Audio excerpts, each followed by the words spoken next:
What's up again guys, Budol episode tayo ulit. So nandito tayo ngayon sa SM Mega Mall.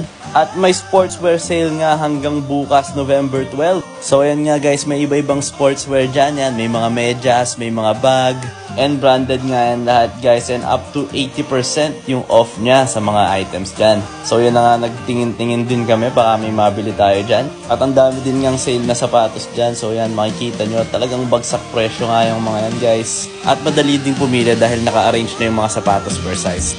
At ayan na nga, pati si Kat pumipili na rin ng sapatos. At syempre ipapakita ko din sa inyo yung mga prices ng sapatos dyan at kung gaano kalaki yung minura nila. So may mga iba pa nga dyan guys na dating mga 4,000 tapos 2,000 or 1,500 na lang. At lahat yan guys branded. Kaya punta na kayo sa Mega Mall, hanggang bukas na nga lang yan guys. And ayan na nga, nakapili na rin nga si Kat ng bibilhin niya. So solid na solid, Puma. At bukod dun sa discount, may extra 5% discount pa sila sa BDO credit card. Kaya kung may video kayo, sulit na yan guys. And ayan, ang dami pang items dyan. May mga t-shirt, mga shorts. Kaya punta na kayo, hanggang bukas lang yan.